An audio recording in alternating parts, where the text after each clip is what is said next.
So have you ever heard of defense mechanisms? Yes. Okay. What do you think when you hear that? Well, like you're defending, like depending on the situation, you're defending mostly like yourself, like protecting you. So it's kind of a lot like putting walls up to protect yourself.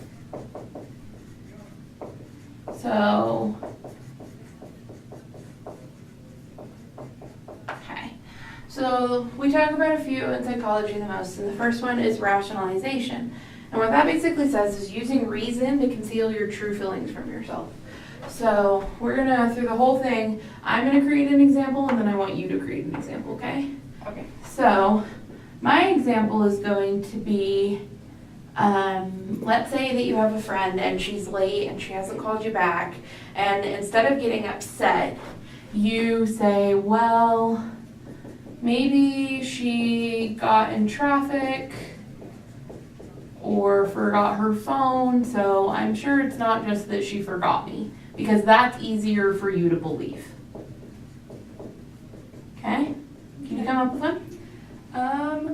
Something I think happens a lot, it's like a general thing that I think girls just do. Okay. It's like when you find out that someone is hanging out with somebody else, you, I think, immediately like want to believe that they just were busy or they forgot to invite you, but then like you stop Perfect. and you think, well, maybe she just wanted some alone time with that person, or maybe they just wanted to hang out and not be around me at the time, or you know, whatever. Maybe they're planning something for me, or you know, whatever. Like those kind of things happen. Yeah, definitely. Good example. All right, the next one is reaction formation. And what that is it's unconscious, meaning you're not usually aware that you're doing this, but you replace your inner wishes and fantasies. So the id would say very early on there's something called the Oedipus conflict, and it says that at a certain stage in our life we have sexual feelings for our parents unconsciously. And so we replace those sexual feelings with our parents with sexual feelings for a girl at school or something like that. Does that make sense? So that's my example. What are you gonna do? So it's just something that you're not aware that you do, but you do it. Yeah, you switch it.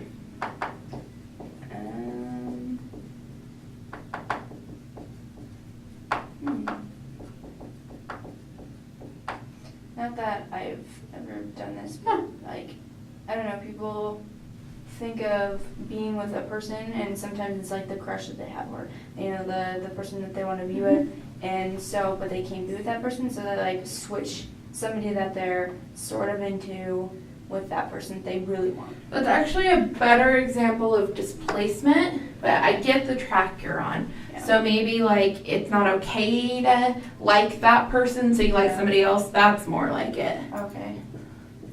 Like someone you're not supposed to like maybe she's too old for you.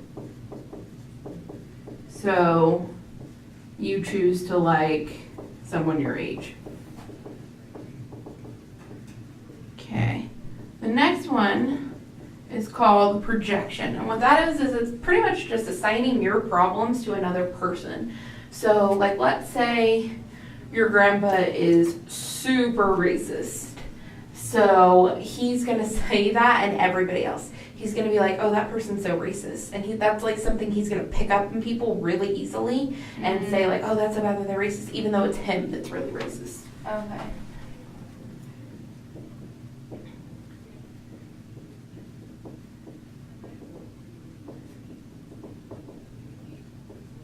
So is that also something you do unconsciously? I think it can be consciously or unconsciously, yeah. Like sometimes it's something you don't want to admit about yourself, or sometimes it's something that you're just truly not aware of. Okay, so what's your example for projection? I think something that we all do is like you project something like being like selfish. Yeah. Like someone like, oh well, that person's just being super selfish. So you're selfish. So, but in tune, you're also being a selfish person if you can identify it in other people. Perfect. You see it.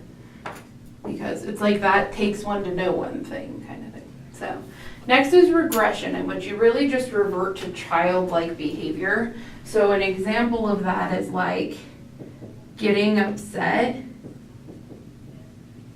and wanting your teddy bear from when you were a kid. Okay, what's an example you have? For me, like sometimes I'll slow it this way. Like if I get upset, all I really want to do is snuggle with my blanket that I have Perfect. and like bundle up and bury myself in it. Yep. It's even stuff like when you're truly down on your luck and the first thing you want to do is call your mom. Things like that.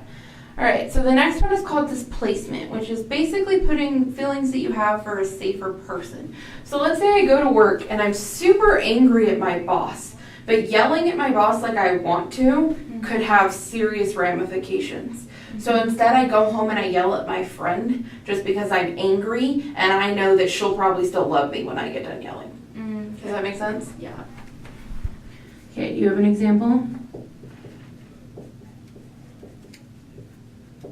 Just in general, when somebody is sad or upset at a certain person, they don't want to tell that person because they don't want to make more problems for them, but they go and kind of take that out on those that other people that are around them, even though they had nothing to do with it. Okay, perfect. All right, second to last one is called identification, which basically means when you don't like who you are, you don't like the situation you're in, you look at somebody else who handles it better than you and you just act like them. So let's say I'm doing really bad in this class and I have an F and I'm not being very studious and I'm not doing the things that I should be. I'm going to look at what the A student's doing and do the things that they do. So if they go to tutoring, I'm going to go to tutoring. If they spend 4 hours studying, I'm going to spend 4 hours studying. Okay, do you have an example? I think something in general, like some people don't feel like they're pretty or they don't feel like they're like good enough in society, so they look at those magazines and those people that are pretty and who get, you know, all the glamour and stuff and try and act like them. Yeah, so you try to look like them, you try to act like them. Good, that's a great example. Okay. Then we have the last one, which is called sublimation, which basically means we channel unacceptable behaviors and feelings into something a lot like it, but that's acceptable. So my example is going to be a kid likes to fight in school, but it's wrong to fight people just to fight, right? So it's wrong to street fight, but we're going to have him channel that into boxing, which is still fighting, but it's in an acceptable arena and space.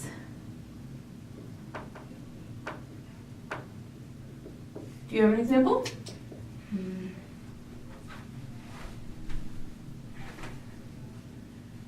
Some people bullying is a huge thing, but a lot of people don't like bullying. They don't like feeling that way.